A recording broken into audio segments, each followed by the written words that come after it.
जगत संसारे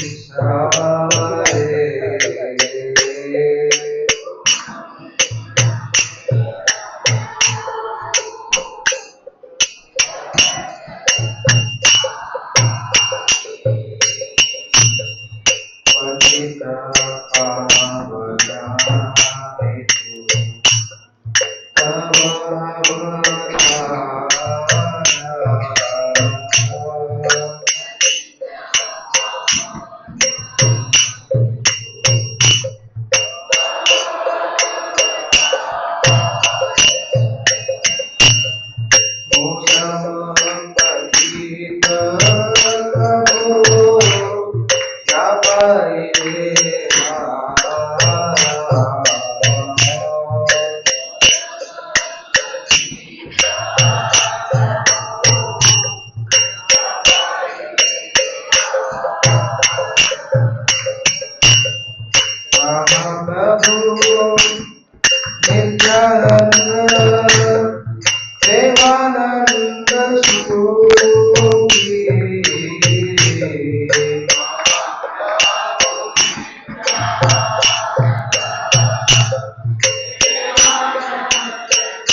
Hare Rama, Hare Rama,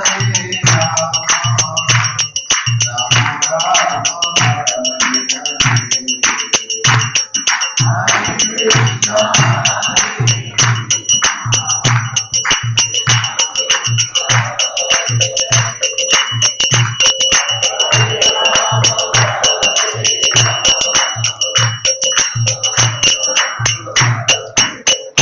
Jai Prabhupada, Jai Prabhupada, Prabhupada, Jai Prabhupada.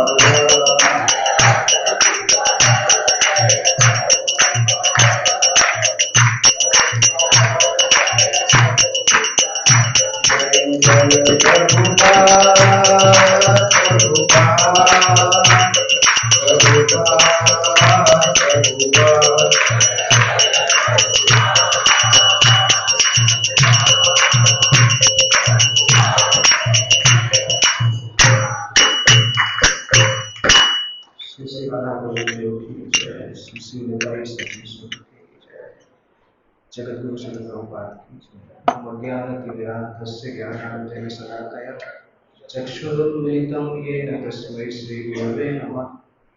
श्रीचैतन्यमनोभीष्टं स्थापितं येन भूतले स्वयं रूपकदामयं ददाति स्वपदान्तिकं। वन्देऽहं श्रीगुरुं श्रीयुतपदकमलं श्रीगुरुं वैष्णवांश्च श्रीरूपं साग्रजातं सहगणरघुनाथान्वितं तं सजीवं साद्वैतं सावधूतं परिजनसहितं कृष्णचैतन्यदेवं श्रीराधाकृष्णपादान् सहगणललिता श्रीविशाखान्वितंश्च नमो विष्णुपादाय कृष्णपृष्ठाय भूतले श्रीमते भक्तिवेदान्तस्वामिनिति नामिने नमस्ते सारस्वते देवे गौरवाणी प्रचारिणे निर्विशेषशून्यवादी पाश्चात्यदेशधारिणे नमो महावदन्याय कृष्णप्रेमप्रदाते कृष्णाय कृष्णचैतन्यनाथे गौरभद्रे नमः। हे कृष्ण करुणा सिंधु दीनबंधु जगत्पते गोपेश गोपिका कांत राधा कांत नमोस्तुते तप्तकांचन गौरांगी राधे वृंदावनेश्वरी वृषभानुसुते देवी प्रणमामि हरिप्रिये वाञ्छाकल्पतरुभ्यश्च कृपा सिन्धुभ्यैव च पतितानां पावनेभ्यो वैष्णवेभ्यो नमो नमः। जय श्री कृष्ण चैतन्य प्रभु नित्यानंद श्री अद्वैत गदाधर श्रीवासुदेव गौरभक्तवृंद। हरे कृष्ण कृष्ण कृष्ण हरे हरे हरे राम राम राम हरे हरे।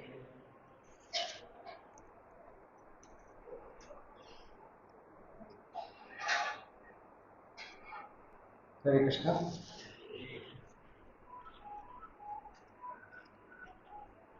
तो अभी हम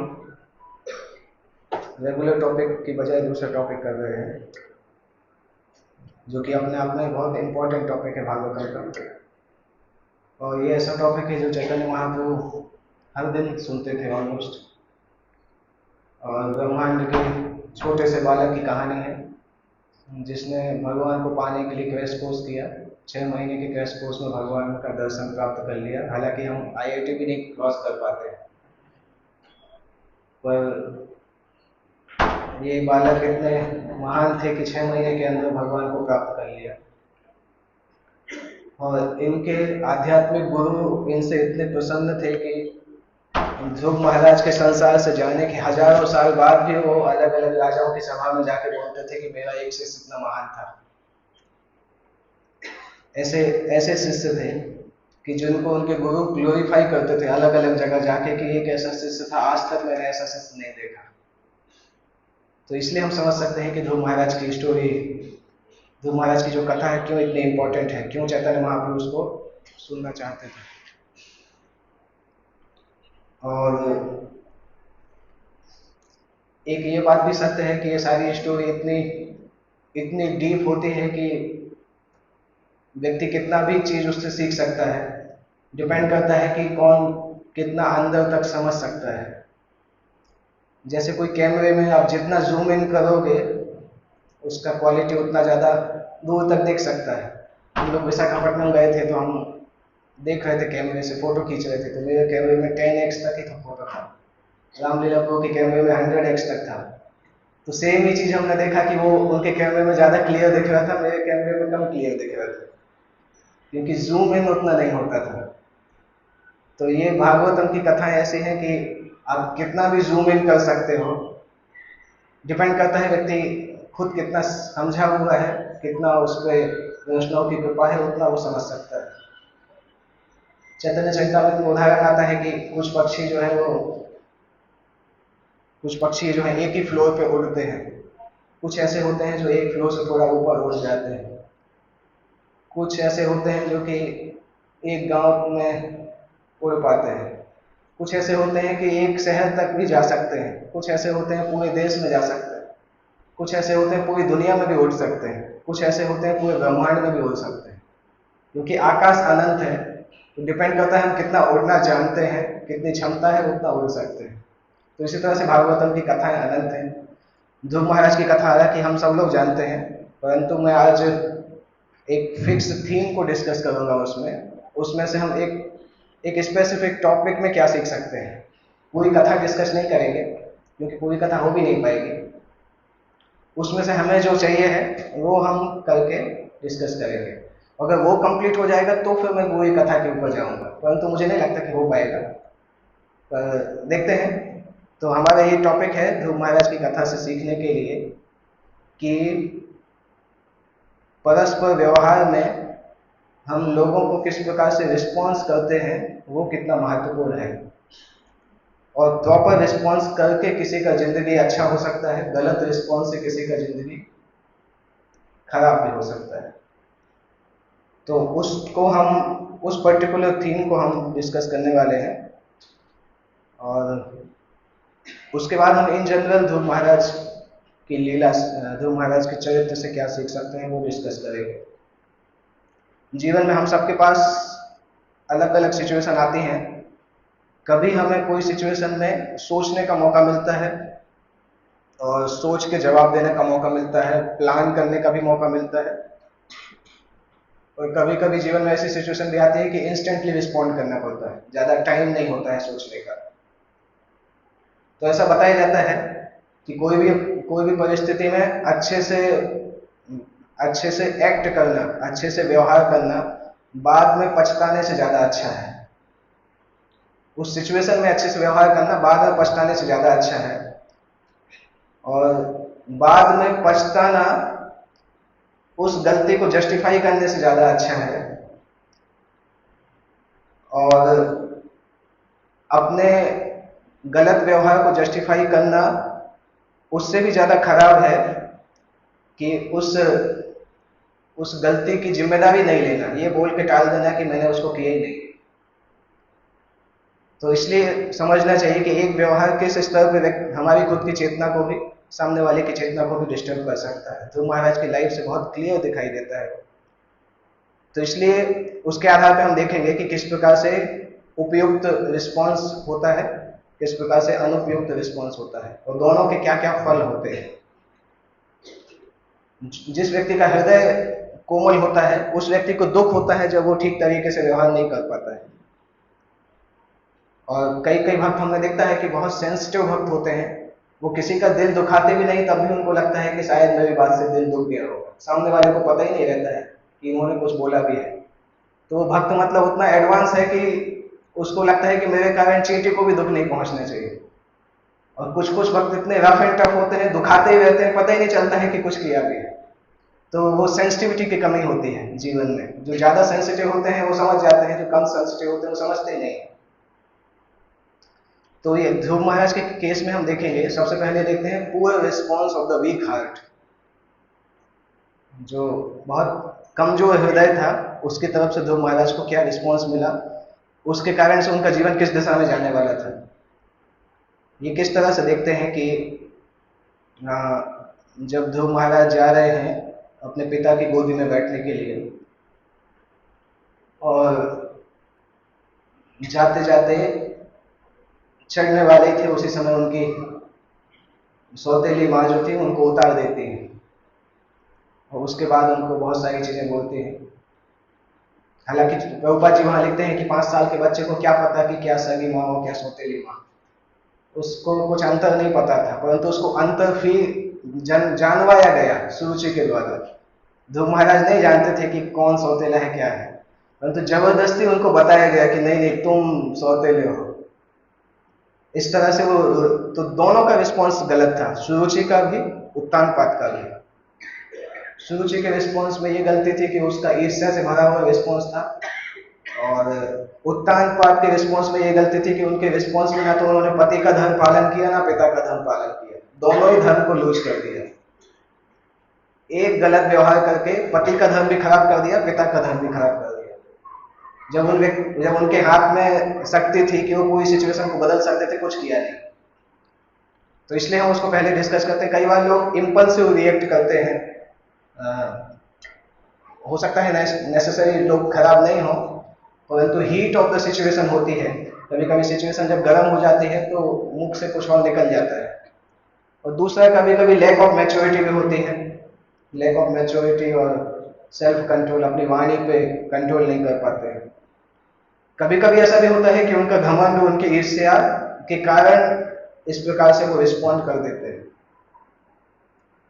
जैसे एक जनरल फीचर हमने देखा डिवोटीज के बीच में भी, कि अगर कभी कोई जूनियर प्रोग्रेस करने लगता है तो कुछ सीनियर्स के मुंह से निकल जाता है कि इतना फास्ट मत चलो, एक्सीडेंट हो सकता है। उसका बोलने का यही मतलब है कि हृदय के अंदर की ईर्ष्या बोल रही है। क्लियरली समझ में आता है। नहीं तो कौन सा वैष्णव ऐसा बोलेगा जो दूसरे वैष्णव को आगे बढ़ता हुआ देखे, कोई ऐसा नहीं बोलेगा। परंतु क्लियरली देख के पता चलता है कि ये एक्चुअली रिस्पॉन्स किससे भरा है, ईर्ष्या मन में है, और वो वाणी के द्वारा कैसे भी करके निकल रही है। तो ये तीन चीज होते हैं। इंपल्सिव रिएक्ट करने के दो तीन कारण ही होते हैं। या तो हीट ऑफ द मोमेंट होगा, समय ऐसा चल रहा होगा कि व्यक्ति मुंह से निकाल देगा, या व्यक्ति मैच्योर और सेल्फ कंट्रोल नहीं है, और या फिर उसके हृदय का घमंड या ईर्ष्या बाहर निकल के आता है। जब वो उसको समय नहीं मिलता है सोचने का, तब निकल के आता है। अगर उसको सोचने का समय है तब व्यक्ति सोच भी सकता है, पर इमीडिएटली जो निकलता है वो इन तीन कारणों से मेनली गलत तरीके से व्यक्ति व्यवहार करता है। क्योंकि उस सिचुएशन में हम देखें, अगर एक छोटा सा बच्चा किसी भी बड़े व्यक्ति से स्नेह प्राप्त करने के लिए लायक होता है, इतना तो डिजर्व करता है। कोई भी बड़ा इस संसार में ऐसा नहीं है कि छोटे बच्चे को प्रेम करने से मना कर देगा। जब बच्चा खुद ही उसके पास आए, सपोज 5 साल का छोटा बच्चा हमारे पास आ रहा है गोदी में लेने के लिए, हम उसको थप्पड़ मार दें, कैसा लगेगा? कोई नहीं मारता है। कोई भी एल्डर, हर छोटे बच्चों को देख के सब खुश हो जाते हैं। परंतु इतना खतरनाक केस हुआ कि हम सोचते हैं कि वो सतयुग की बात है, कब की बात है। परंतु इस प्रकार से केस हुआ कि हमारे अभी सामान्य लोग भी वैसा नहीं करते हैं कि छोटा सा बच्चा गोदी में बैठने का जा रहा है, उसको उतार के बोल रहे कि तुम सौतेले हो, तुम नहीं बैठ सकते हो। और प्रभुपाद जी लिखते क्या है कि सुरुचि कितनी मूर्ख थी, या कितना अपर लेवल का घमंड था, कि उसने बोला कि अगर आपको इनकी गोदी में बैठना है तो मेरे गर्भ से जन्म लेना पड़ेगा, इस जन्म में तो हो नहीं पाएगा। तो ऐसा करो, आप मर जाओ, और मरने के पहले भगवान विष्णु की इतनी भक्ति कर लो कि भगवान विष्णु आपको आशीर्वाद दें कि अगले जन्म में आप मेरे गर्भ से पैदा हो जाओ। उसके बोलने का क्या मतलब है? श्री विश्वनाथ चक्रवर्ती ठाकुर लिखते हैं कि कौन सा ऐसा मूर्ख हो जब होगा जो भगवान विष्णु की भक्ति करेगा, वो जब भगवान दर्शन देंगे तब बोलेगा कि फिर से संसार में जन्म हो जाएगा। ऐसा कौन सा मूर्ख होगा? भगवान विष्णु जब दर्शन देंगे तो बोलेगा वैकुंठ चले जाओ। और सुरुचि को ऐसा लगता था कि विष्णु के दर्शन से भी ज्यादा इंपॉर्टेंट है मेरे गर्भ से जन्म लेना, इसीलिए तो बोला उसने कि भगवान विष्णु जब दर्शन देके बोलेंगे उनसे आप मांगना कि मेरे गर्भ में जन्म होगा, तभी आपको ये मिलेगा। तो ये हाइट ऑफ प्राइड बोला जा सकता है। प्राइड या एनवी, सुनीति के प्रति जो ईर्ष्या थी, वो इतनी ऊंची स्तर पर पहुंच गई थी कि सामान्यतः सुरुचि को भी पता होगा कि भगवान विष्णु कौन है। ऐसा नहीं कि वो जानते नहीं थे कि विष्णु कौन है, परंतु सिचुएशन ऐसी बनी कि वो भगवान विष्णु का भी बेइज्जती कर दिया कि उनकी भक्ति करके तुम्हें ये प्राप्त करना होगा कि मेरे गर्भ से जन्म लो। दैट मीन्स ये क्या बोल रहे हैं कि इस जन्म में अगर भगवान विष्णु भी आके बोलेंगे तब भी मैं नहीं मानूंगी, जब तक वो आप मेरे गर्भ से जन्म नहीं लेने देंगे। कितना सीरियस चीज है, और अंदर कितना भरा होगा जब ऐसा चीज निकल के आया।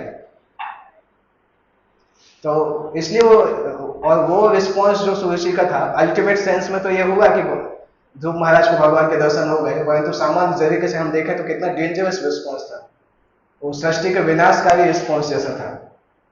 क्योंकि अगर ध्रुव गलत दिशा में चले जाते, और ऑलरेडी बहुत शक्तिशाली थे, गलत दिशा में जाते, तपस्या किसी और की करते, तो वो फिर सुरुचि का ही विनाश कर देते आने के बाद। तो छोटे बच्चे को अगर हम एक बार गलत रिस्पॉन्ड करते हैं, वो किसी दिशा में चला जाएगा, उसको जिंदगी भर हम पछताते रहेंगे। इसलिए बच्चों के साथ हैंडल करते समय बहुत सावधान रहना चाहिए।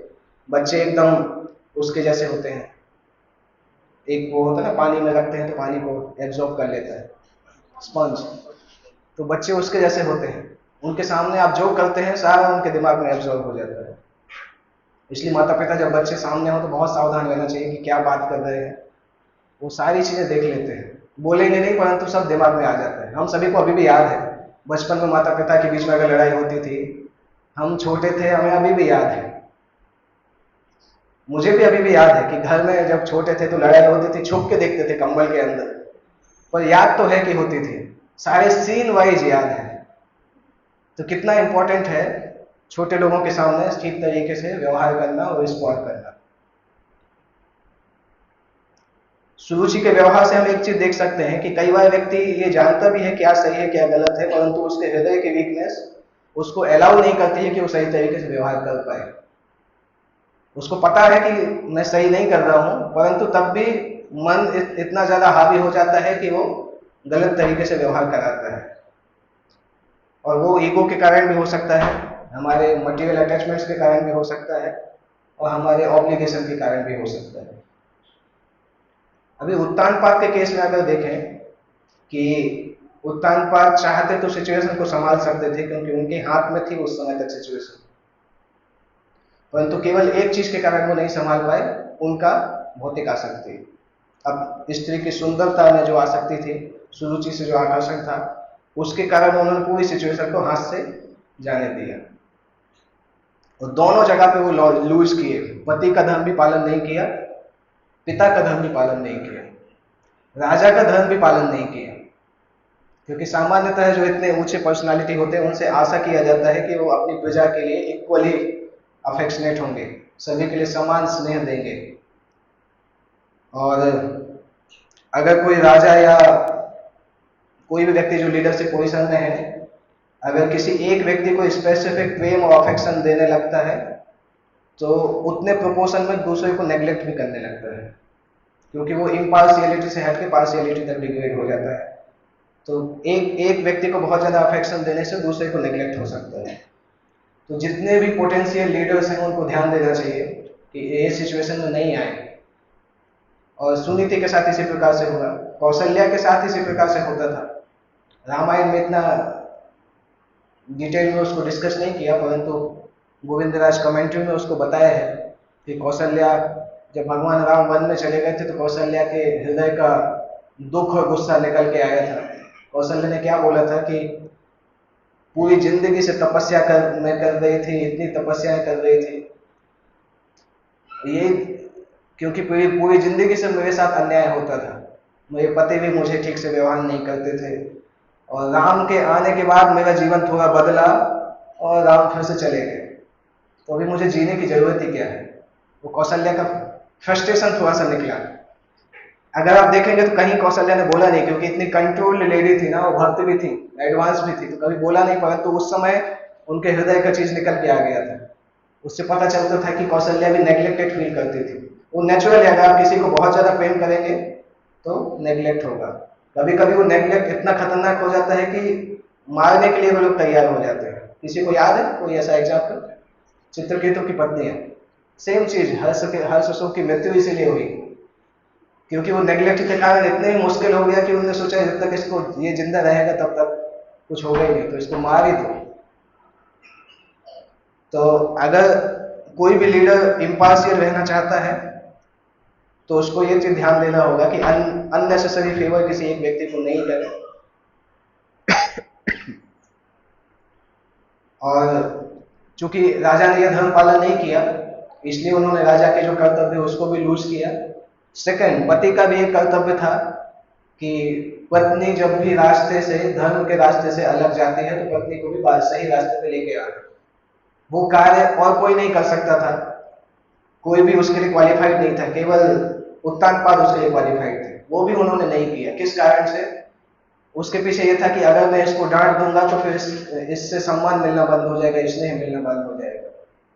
तो वो भी मटेरियल आसक्ति थी कि उसके प्रति आसक्ति थी, उसके कारण ध्रुव के साथ कुछ नहीं किया, जो भी होना था होने दिया। तो वो एक सिचुएशन हम देखते हैं कि poor response of the week heart, दोनों सुरुचि और उत्तानपाद।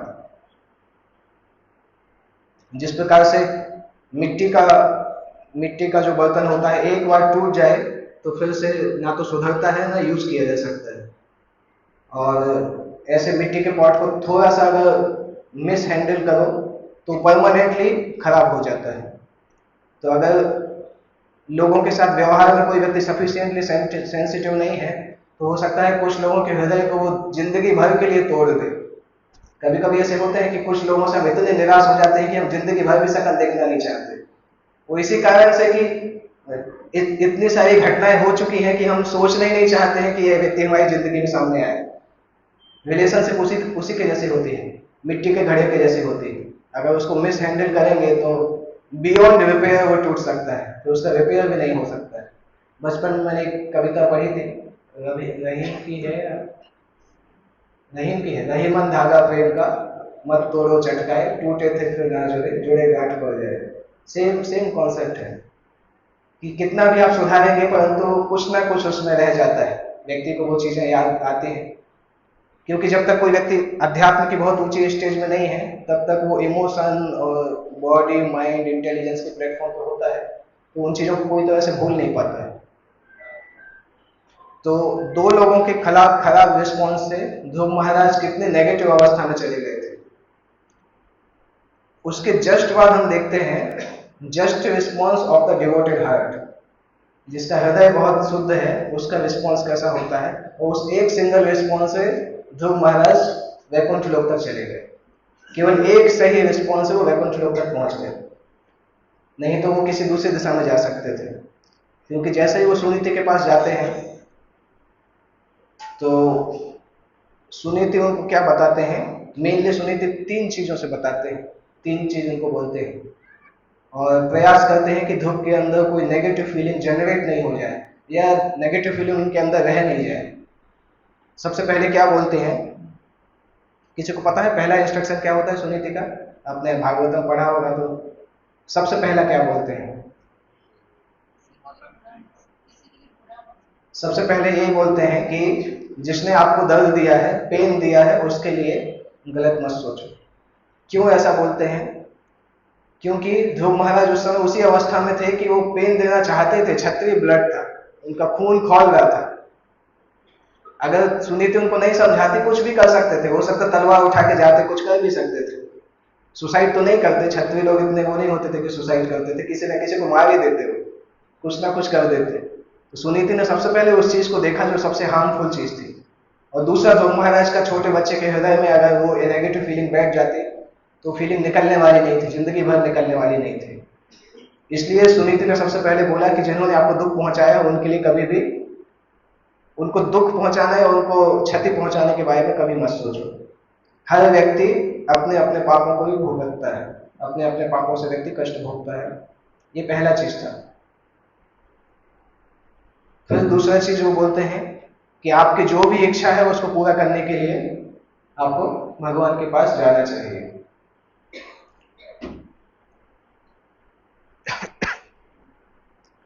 और सुनीति हालांकि वहां पे बताते हैं कि मुझे उतना पता नहीं है परंतु मैंने सुना है ऋषि मुनियों से कि भगवान विष्णु के पास जो जाते हैं उनकी सारी इच्छाएं पूरी होती हैं। तो भगवान विष्णु कहाँ मिलेंगे, तब भी सुनीति ने यही बोला था कि मैंने ऐसा सुना है कि जंगल में मिलते हैं, क्योंकि जंगल सत्व गुण का होता है। तो ऋषि मुनि वहां पे जाके तपस्या करते हैं। ऋषि मुनियों के तपस्या करने का कई कारण होते थे जंगल में, केवल ऐसा नहीं था कि जंगल सत्व गुण में होता था, क्योंकि पहले के समय में भी सभी लोग शुद्ध भक्त नहीं होते थे। तो जो ऋषि मुनि होते हैं वो एकांतवास में रहना ज्यादा पसंद करते हैं, क्योंकि सबके अध्यात्म के मत अलग अलग होते हैं। अगर एक ही पेड़ के नीचे दो ऋषि बैठ गए तो दोनों में लड़ाई भी हो सकता है, क्योंकि एक बोलेगा भगवान निराकार है, बोलेगा भगवान निराकार नहीं है, तो लड़ाई हो सकता है। इसलिए दोनों अलग अलग पेड़ के नीचे बैठते थे। तो इसलिए अब उस समय जंगल में जो लोग जाते थे तो हर पेड़ के नीचे कोई ना कोई बैठा दिख जाता था। वो भी एक कारण था कि वो लोग जंगल में तपस्या करते थे। और दूसरा एक कारण था कि ऋषि मुनि वॉलंटरी अपने आप को उस सिचुएशन में रखना चाहते थे कि शरीर की चेतना से बाहर जाने का मौका मिले। और वो जंगल में बहुत आसान होता था, तपस्या करते करते बगल में अगर शेर आके बैठ गए, क्या कर सकते हैं, यही सोचना पड़ेगा कि हम शरीर नहीं आत्मा है। तो नेचुरली ऐसी सिचुएशन हमें सोचने के लिए मजबूर कर देती है कि हम शरीर नहीं है, आत्मा है, क्योंकि पता है अगले सेकंड में कुछ भी हो सकता है, शरीर जा सकता है। तो उस उद्देश्य से भी वो अपने आप को ऐसी सिचुएशन में डालते थे कि हम कम से कम उस चेतना को प्राप्त करने का प्रयास कर सके, इसलिए वो लोग जंगल में जाते थे।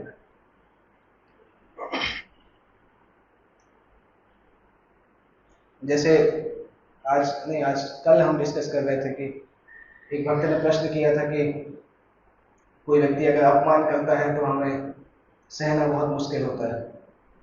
तो मैं उसको यही बताया कि जब कोई आपको देख ही नहीं सकता है तो अपमान कैसे करेगा। आपका साइज तो बाल के 10,000वें हिस्से के बराबर है। जब कोई आपको देख ही नहीं सकता तो अपमान कैसे करेगा। वो अपमान करेगा, आपकी ड्रेस का अपमान करेगा। तो ड्रेस के अपमान से ज्यादा आइडेंटिफाई करने की जरूरत नहीं है। तो भक्त ने बोला ऐसा हम सोच कैसे सकते हैं, तो बहुत ऊंचा हिसाब है। मैंने बोला बहुत ऊंचा नहीं है, अगर बहुत ऊंचा होता तो गीता के लास्ट में भगवान बोलते, और गीता के शुरू में बोला। इनफैक्ट उसके बाद कर्मयोग बोलना चालू किया, सबसे पहले तो यही बोला कि हम आत्मा है। तो बहुत ऊंचा कॉन्सेप्ट नहीं है, एक्चुअली उस कॉन्सेप्ट को आध्यात्मिक जीवन का फाउंडेशन बोला जाता है।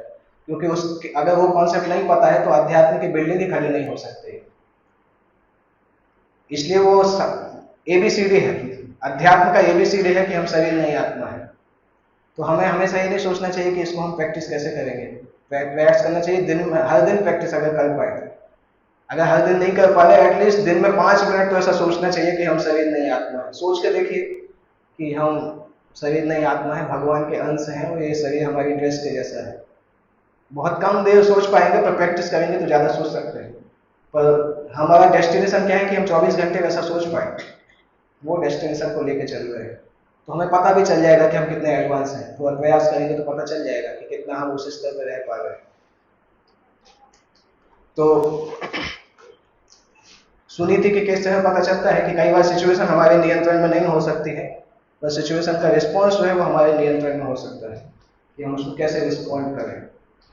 क्योंकि सुनीति ने तुरंत मैच्योरली ध्रुव महाराज को डाइवर्ट किया भगवान वासुदेव की तरफ।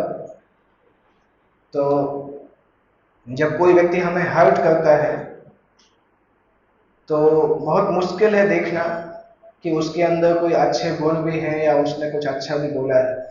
बहुत मुश्किल है, क्योंकि हमारा दिमाग नेगेटिविटी से इतना भर जाता है कि हम सोच ही नहीं पाते हैं कि वो व्यक्ति कुछ अच्छा भी कर सकता है। उस समय उसको काउंसलिंग की जरूरत पड़ती है, कोई तीसरा जाके जब समझाता है तब ऐसा होता है। एक बार दो भाइयों के बीच में बहुत लड़ाई चल रही थी जमीन जायदाद के ऊपर। बहुत बड़े बिजनेसमैन थे पूना में। तो उनकी दोनों बेटे थे, दोनों बेटों में मुकेश अंबानी अनिल अंबानी जैसी लड़ाई हो रही थी कि किसको क्या मिलेगा। तो वो इस्कॉन मंदिर में आके राधे श्याम प्रभु से बोलते हैं कि प्रभु जी कुछ करिए, मेरे दोनों बच्चे एकदम कुत्ते बिल्ली जैसे लड़ाई कर रहे हैं। तो राधे श्याम प्रभु ने बोला ऐसा करिए, संडे को मैं आपके घर आता हूँ, दोनों बच्चों को मुझे अकेले कमरे में, एक कमरे में बिठाइएगा, तब बात करूंगा।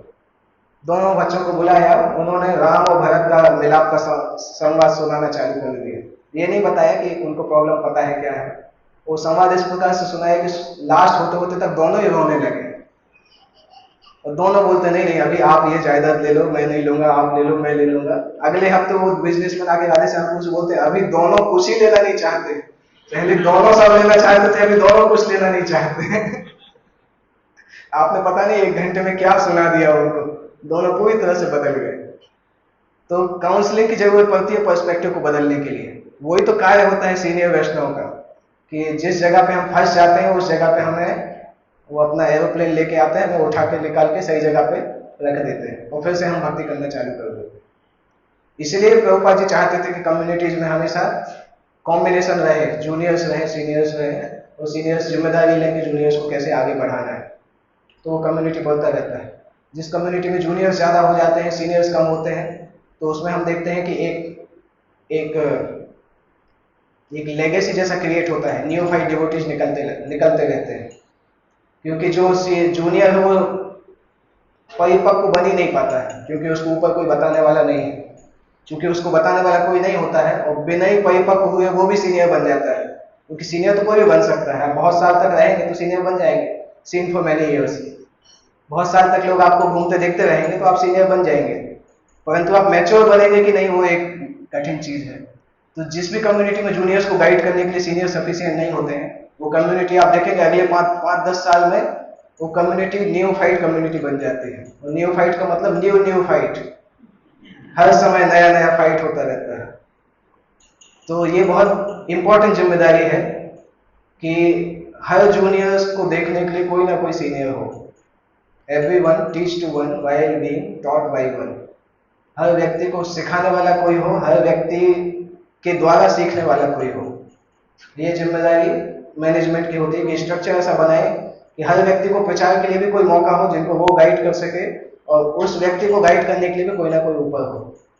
इस प्रकार से अगर श्रृंखला बनाते रहेंगे तो हजारों लोग कनेक्ट हो सकते हैं कम्युनिटी में, और कम्युनिटी डिस्टर्ब नहीं होगा, क्योंकि हर व्यक्ति का इंडिविजुअल ट्रेनिंग भी चलता रहेगा। वो दूसरे को भी सिखाएगा, परंतु उसका भी प्रशिक्षण चलता रहेगा।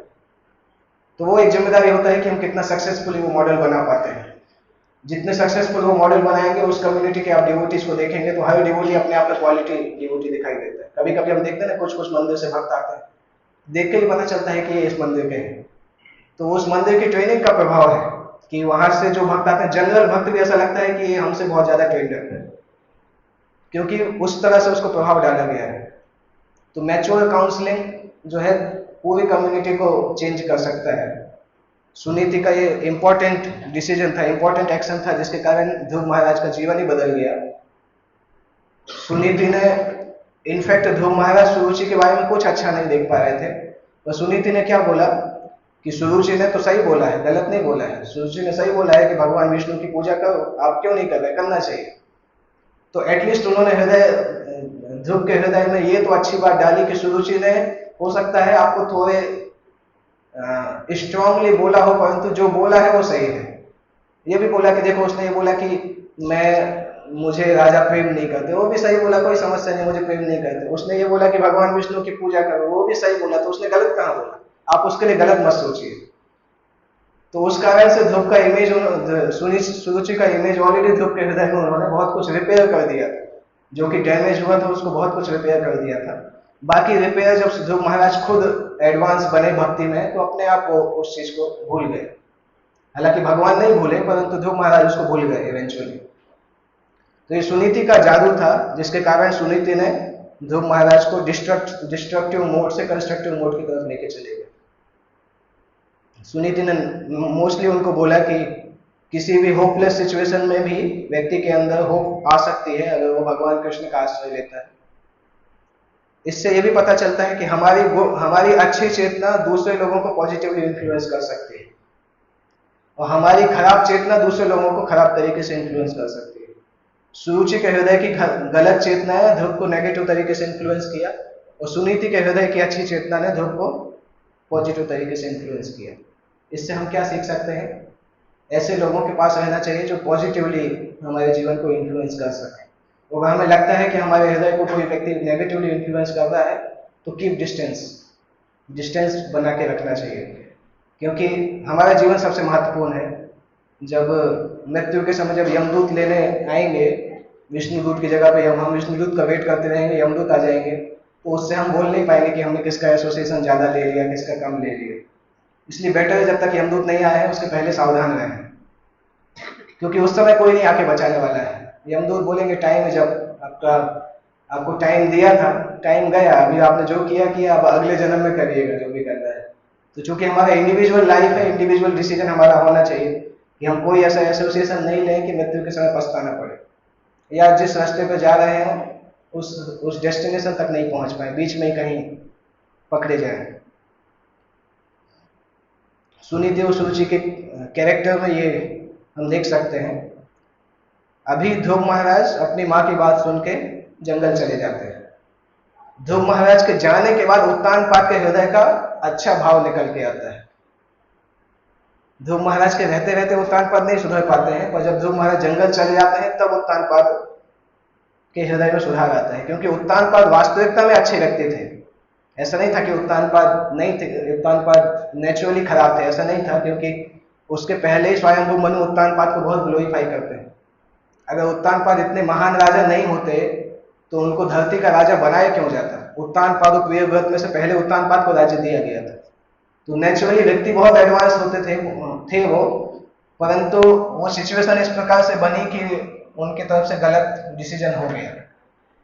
और प्रभुपाद जी पहले स्कंद में लिखते हैं कि repentance comes in the heart of a sincere practitioner, ऐसा कहीं पे लिखते हैं उस चैप्टर में जहाँ पे परीक्षित महाराज पश्चाताप करते हैं। तो अगर कोई व्यक्ति अच्छे से प्रैक्टिस कर रहा है तो गलती करेगा, हो सकता है गलती हो जाए, परंतु कुछ समय बाद उसके मन में पश्चाताप की फीलिंग आएगी। पश्चाताप की फीलिंग आ रही है उसका ये मतलब है कि व्यक्ति गंभीर है। पश्चाताप की फीलिंग आ रही है उसके बाद भी वो मिस्टेक ही करता रह रहा है, दैट मींस वो व्यक्ति कपटी है। उसको हम क्या बोलते हैं, मगरमच्छ के आंसू। गलती किया फिर मगरमच्छ के आंसू रोना चालू कर दिया, वो माफी मांग लिया, फिर से गलती किया, फिर आंसू निकालना चालू कर दिया। तो उस चीज को भगवान नहीं मानते हैं, उस व्यक्ति का उद्धार भी भगवान नहीं करते, जो कि गलती करते ही रहे और हमेशा ही कृपा की याचना करे। प्रभुपाद जी लिखते भी थे कि एक दो बार भगवान माफ कर सकते हैं, परंतु उससे ज्यादा माफ करने में भगवान को कठिनाई होगी। इस तरह से प्रभुपाद लिखते हैं। एक्चुअली प्रभुपाद बहुत यूनिक शब्दों का चयन करते थे। इंग्लिश में उन्होंने अपने शिष्य को लेटर लिखा था कि Krishna is very merciful but it will be difficult for him to show mercy more than 2-3 times. कि आप बार बार करते रहोगे कितने समय तक कृपा करेंगे? वो कृपावान है, परंतु ऐसा नहीं कि हमेशा ही करते रहेंगे, क्योंकि कृष्ण भी मनुष्य है ना, पर्सनालिटी है, मनुष्य नहीं पर व्यक्तित्व है। जैसे हमारे साथ कोई व्यक्ति 10 बार सेम ही गलती करके आके माफी मांगते रहे तो हमें भी लगेगा कि ये व्यक्ति क्या यूजलेस व्यक्ति है। तो भगवान के सामने भी कोई करेगा तो भगवान को भी यही लगेगा कि ये यूजलेस व्यक्ति है। तो एक समय हो सकता है भगवान हमें ऐसा नहीं बोलेंगे कि आप नरक में चले जाओ, परंतु कृपा दिखाना बंद कर देंगे। आज हमने डिस्कस किया था, दोपहर की क्लास में डिस्कस किया था कि जब भगवान की कृपा देखनी कम हो जाएगी तो हृदय में इच्छाएं बढ़ने लगेंगी। यहाँ पे डिस्कस किया था, आप लोगों के साथ डिस्कस किया था। जब भगवान की कृपा मिलना कम हो जाएगी तो उसका सीधा सिम्टम देखेगा कि हमें भक्ति में रस कम हो जाएगी, नाम करने में नींद आने लगेगी, भागवतम में घड़ी देखने लगेंगे कि कब खत्म होगी, ये सब सिम्टम बढ़ने लगेंगे। तो समझ जाना चाहिए कि भगवान की कृपा की कमी हो रही है या हमने कुछ गलती की है जिस कारण से भक्ति में टेस्ट मिलना कम होने लगा है। समझ जाना चाहिए। ये सब कुछ इंडिकेटर होते हैं जिससे हमारी गाड़ी अगर डिवाइडर से टकराने वाली है, इंडिकेटर देख के तो लाइन पे आ जाए तो बच जाते हैं, एक्सीडेंट नहीं होता है। राधे श्याम का एक सेमिनार है, तो क्या लिखा है, बहुत तो अच्छा फनी टॉपिक दिया उन्होंने इसी के रिलेटेड कि फॉल डाउन के पहले अपनी गाड़ी को रिवर्स गियर में कैसे लाया जाए, ऐसा कुछ टॉपिक है। इन्हीं टॉपिक 3-4 घंटे का सेमिनार है, इसी को हैंडल करते हैं कि फॉल डाउन के अर्ली सिग्नल्स क्या होते हैं। साधक के जीवन में अगर पतन होने वाला है तो क्या क्या इंडिकेटर्स उसको देखना चालू हो जाते हैं, और उस इंडिकेटर को देख के वो कैसे अपनी गाड़ी को सही रास्ते पे ला सकता है। अच्छा सेमिनार 2015-16 में कहीं दिया था उन्होंने, बहुत अच्छा सेमिनार है, आपको कहीं मिले इंटरनेट पे उनकी वेबसाइट पे तो सुनना चाहिए वो। तो राजा उत्तानपाद जो है, ध्रुव महाराज जंगल जाते हैं, उसके बाद उत्तानपाद पश्चाताप प्रारंभ करते हैं। और प्रभुपाद जी वहां पे लिखते हैं कि ऐसी बुद्धि अपने आप में बहुत अमेजिंग है जो बुद्धि अपनी गलतियों को पहचान सकती है। ऐसा हृदय अपने आप में बहुत ग्लोरियस है जो कि पश्चाताप करने में सक्षम होता है, और ऐसी चेतना अपने आप में बहुत ग्लोरियस है जो कि ऐसे व्यवहार को बार बार नहीं करने के लिए दृढ़ प्रतिज्ञ होती है। पर इस केस में ध्रुव महाराज उत्तानपाद जब तक पश्चाताप करते तब तक ध्रुव महाराज ऑलरेडी जा चुके थे, टाइम निकल गया था, उनको रोका नहीं जा सकता था। और ध्रुव महाराज के पास टेलीफोन भी नहीं था, उत्तानपाद के पास भी टेलीफोन नहीं था, टेलीपैथी भी नहीं जानते थे क्योंकि ध्रुव महाराज ने योग नहीं सीखा था उस समय तक, नहीं तो टेलीपैथी के द्वारा बात कर सकते थे। तो वो समय निकल गया था, उनके पास कोई ऑप्शन नहीं था, और इसीलिए नारद मुनि बाद में उनको बताने आते हैं कि पता नहीं पिता का क्या हो रहा होगा। नारद मुनि आके सूचना देते हैं कि आपको दुख की जरूरत नहीं, आपका बेटा ऐसा इतना फेमस हो चुका है कि पूरा ब्रह्मांड उससे डर रहा है। उसने सांस लेना बंद किया तो ब्रह्मांड की सांस रुक गई थी, वो नारद मुनि ने आके पिता को बताया। वो तो यही सोच रहे थे कि पता नहीं मेरा बेटे को जंगल में किसी जानवर ने खा लिया होगा, क्या होगा। तो इससे हम सीख सकते हैं कि कभी कभी कुछ गलतियां होती हैं वो इरिवर्सिबल होती हैं। गलतियां हम कर देते हैं, परंतु जब सुधारने का समय आता है तब तक ऑलरेडी बहुत लेट हो चुका है। तो ऐसी ऐसी चीजों में हमें बचना चाहिए कि हम गलती नहीं करें। कुछ कुछ गलतियां नहीं सुधारी जा सकती हैं, तो जिंदगी भर यही पछतावा रहता है कि अगर मैंने नहीं किया होता तो अच्छा रहता।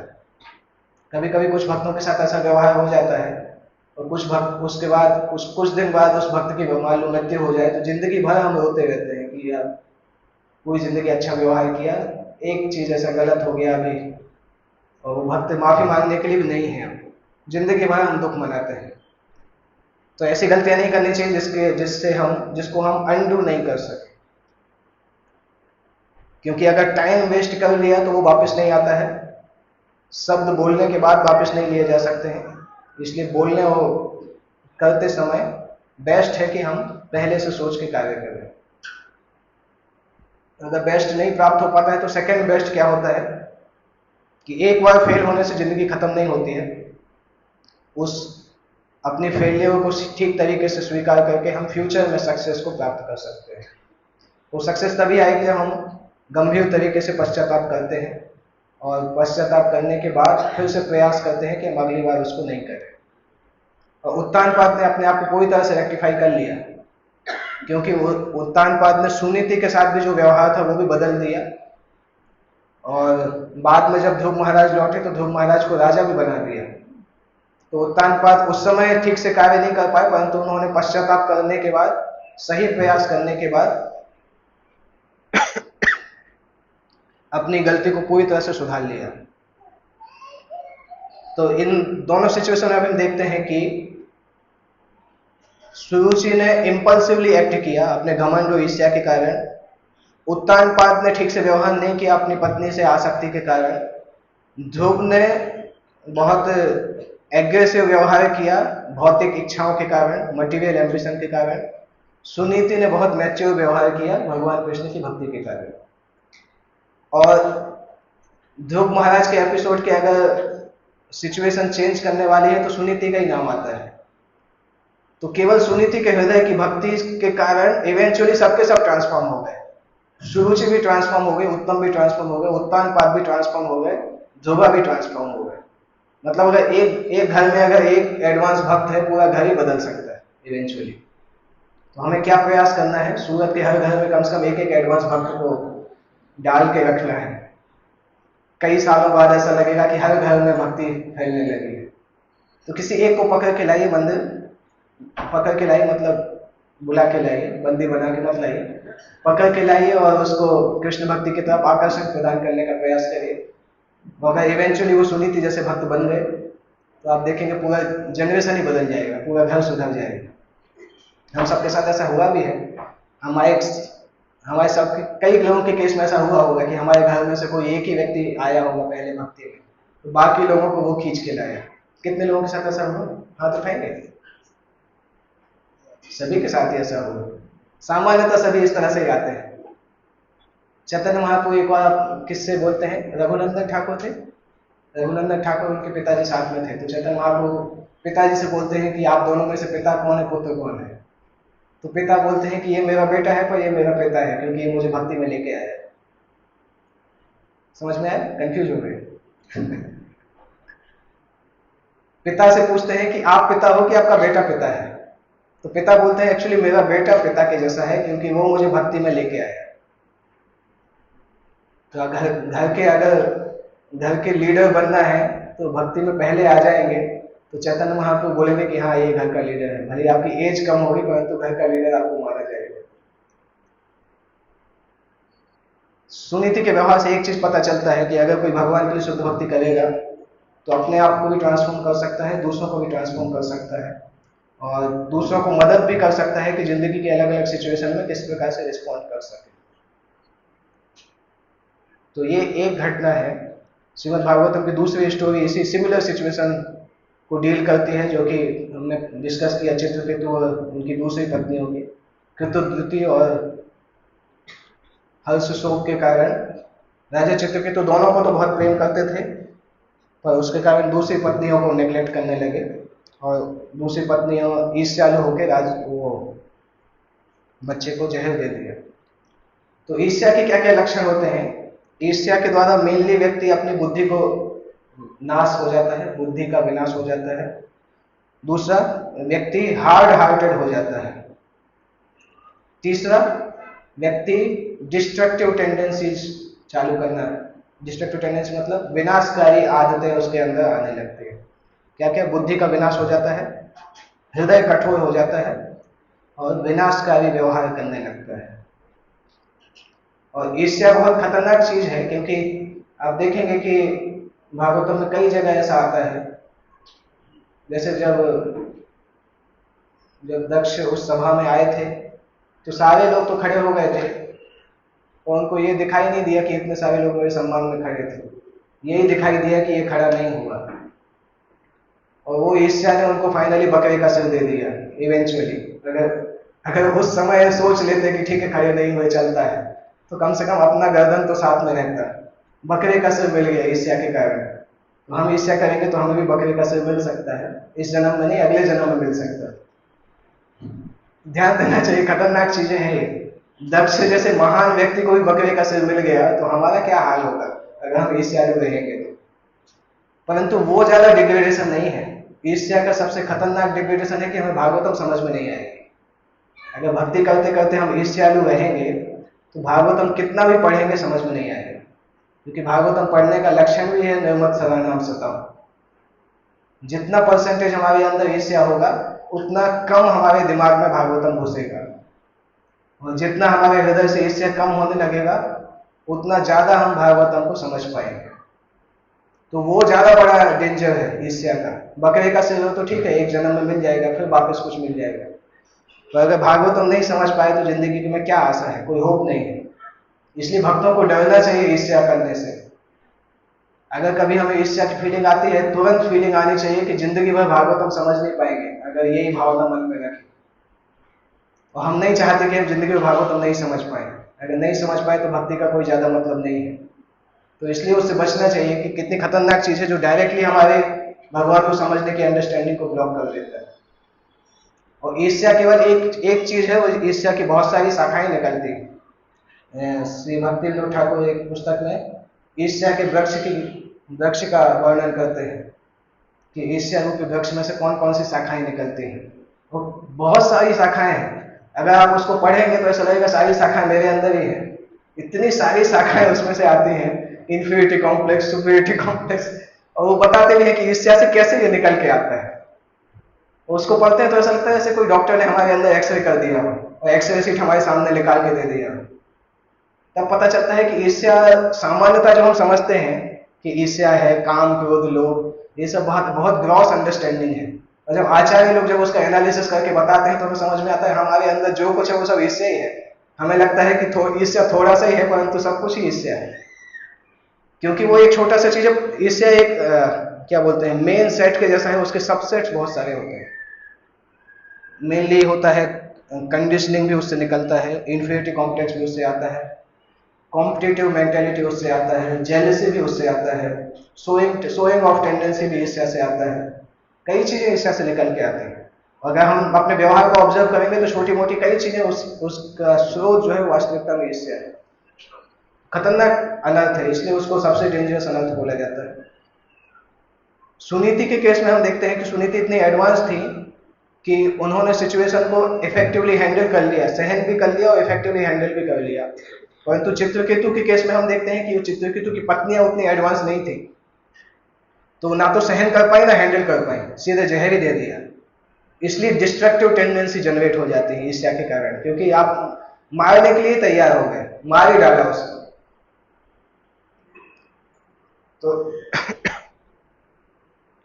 इसलिए हमें एक चीज ध्यान देना चाहिए कि कभी कभी जब हीट ऑफ द मोमेंट होती है उस समय बहुत ध्यान देना चाहिए कि हम क्या रिस्पॉन्ड कर रहे हैं, बाद में दुख नहीं होना पड़े।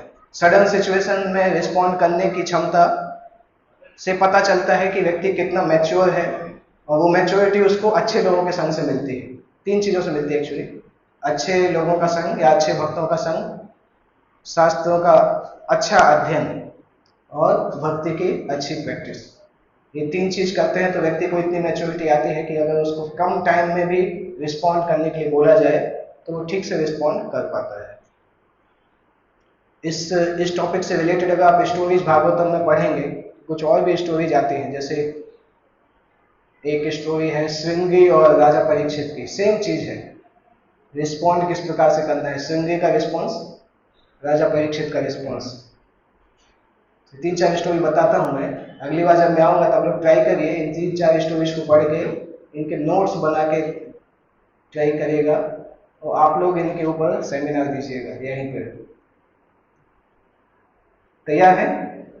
पढ़ के थोड़ा इसी टॉपिक के ऊपर उसमें से ये थीम निकाल के कि रिस्पॉन्स कैसे करना चाहिए, श्रृंगी और राजा परीक्षित। केवल आपको 18वां अध्याय पढ़ना है और 19वां अध्याय, 18वां अध्याय पूरा, 19वां थोड़ा सा, आपको उसके आंसर मिल जाएंगे। प्रभुपाद जी के तात्पर्य भी बहुत अच्छे हैं उसमें।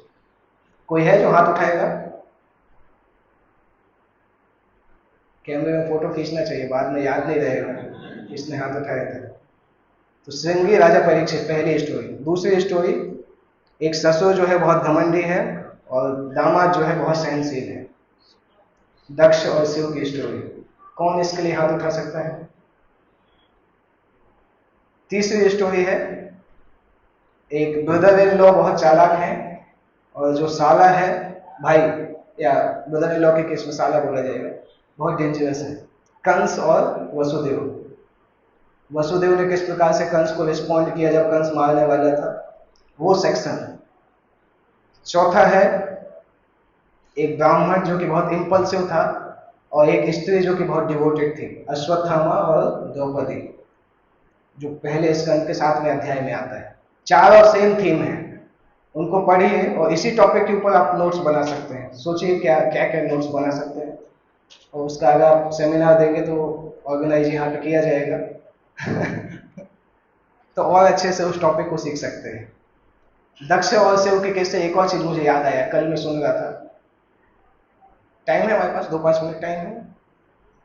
तो जब भगवान ब्रह्मा जी ने शिव को जन्म दिया तो शिव को क्या बोला गया था कि आप सृष्टि की उत्पत्ति करिए, और शिव के अपने गण भी थे तो सृष्टि की उत्पत्ति की बजाय विनाश चालू कर दिया। इतना विनाश चालू कर दिया, ब्रह्मा जी को ही मानने आ गए वो लोग। तो ब्रह्मा जी ने शिव को बोला ऐसा करो, तुम शांत रहो, जाके तपस्या करो, जब सृष्टि के विनाश का टाइम आएगा तब बुलाएंगे। कभी कभी ऐसे भक्त होते हैं जो उनको आप कोई सेवा दो तो इतना खतरनाक सेवा करते हैं कि अगली बार देते ही नहीं है कि आप शांति से जाके भजन करो, आपको सेवा करने की जरूरत नहीं है। तो चूंकि शिव जी डिस्ट्रक्शन, विनाश देखते हैं, तो उनके गणों ने जब देखा कि क्रिएशन के लिए बोला गया तो क्रिएशन की जगह विनाश चालू कर दिया। तो उस समय ब्रह्मा जी ने शिव को अलग बिठा दिया। उस समय फिर दक्ष का जन्म हुआ और दक्ष ने इतने अच्छे से क्रिएशन किया कि ब्रह्मा जी बहुत खुश हो गए।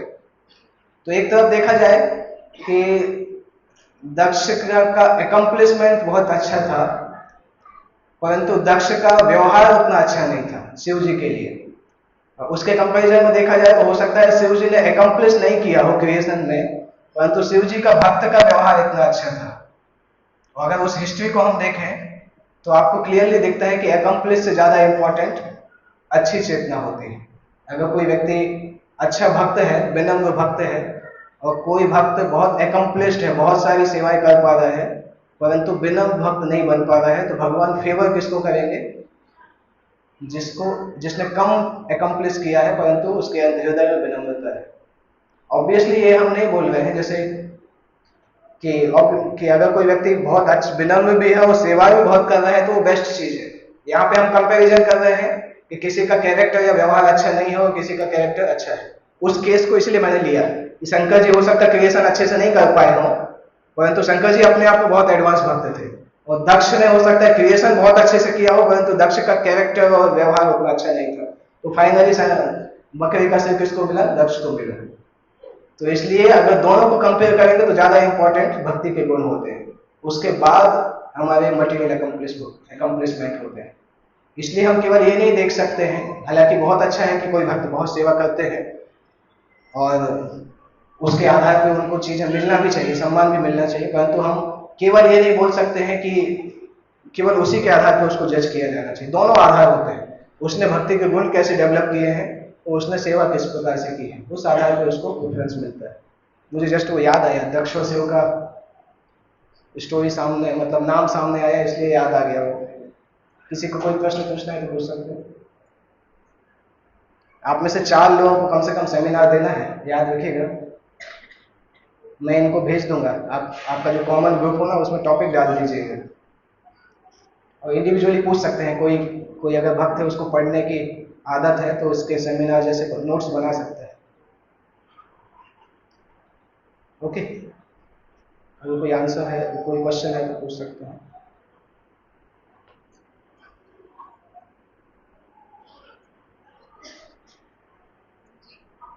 हाँ,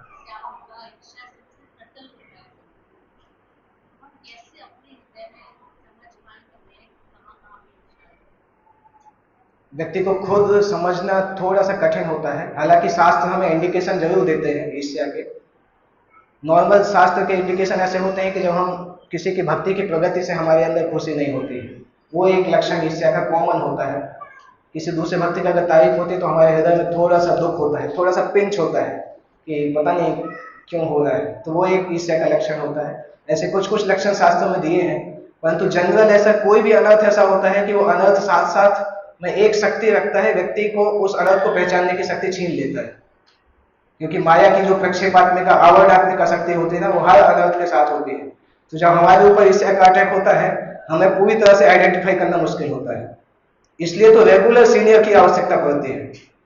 शास्त्र में इसलिए बोला जाता था कि गुरु की आवश्यकता रेगुलर पड़ती है, शिक्षा गुरु दीक्षा गुरु की आवश्यकता, क्योंकि व्यक्ति साधना के क्षेत्र में कभी भी यहाँ वहां जा सकता है और हमें पता नहीं चलेगा। इसलिए कोई बताने वाला हो कि तो आपके अंदर इससे आ रही है, तब वो सबसे आसान हो जाता है। इसलिए हमने देखा है जो भक्त, वो भक्त सबसे खुश होते हैं जो किसी ना किसी सीनियर के डायरेक्टली अंडर में होते हैं और मार डांट खाने के लिए तैयार होते हैं। उनके लिए लाइफ बहुत आसान हो जाती है। ओके,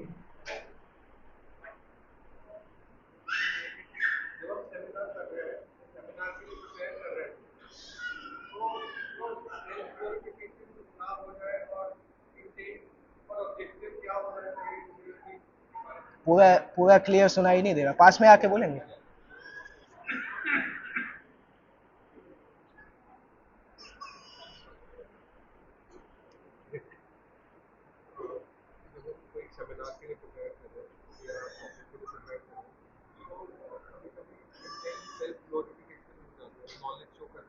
हाँ,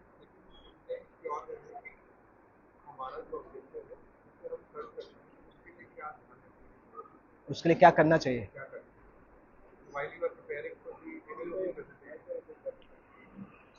तो जी का अच्छा प्रश्न है कि जब हम सेमिनार प्रिपेयर करते हैं, कभी कभी हम सेल्फ ग्लोरिफिकेशन के लिए सेमिनार प्रिपेयर कर सकते हैं, जैसे मैं अभी कर रहा हूँ या अपनी नॉलेज दिखाने के लिए कर सकते हैं। तो उससे कैसे बचना चाहिए, प्रिपेयर करते समय कैसे सावधान रहना चाहिए?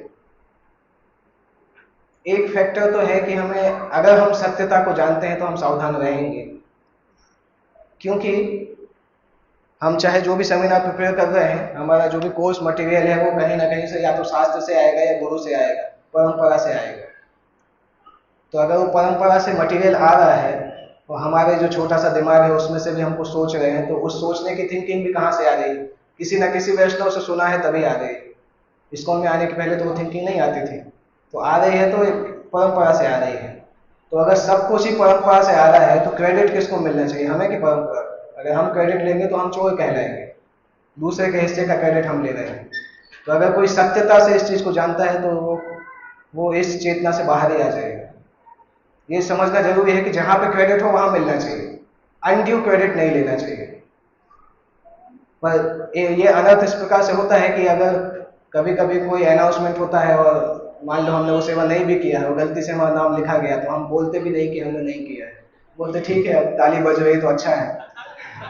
तो इसलिए सत्यता ध्यान रखना चाहिए कि जो क्रेडिट, जब परंपरा से वो चीज मिला है तो क्रेडिट परंपरा को मिलना चाहिए, हम बीच में क्यों आते हैं?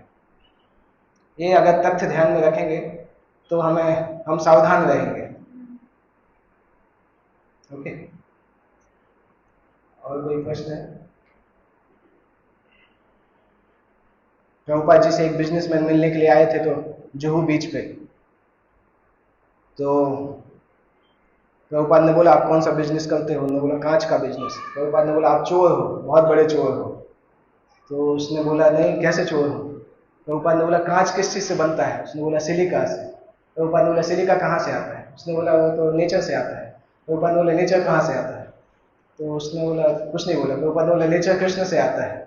आप कृष्ण का बनाए हो, कृष्ण की प्रॉपर्टी जो सिलिका है उसको यूज करके कांच बना रहे हो और प्रॉफिट खुद खुद ले रहे हो, कृष्ण को नहीं दे रहे हो, तो इसलिए आप चोर हो। तो बिजनेसमैन ने बोला पर मैं इस्कॉन को डोनेशन देता हूँ। तो प्रभुपाद ने बोला ठीक है फिर आप छोटे चोर हो।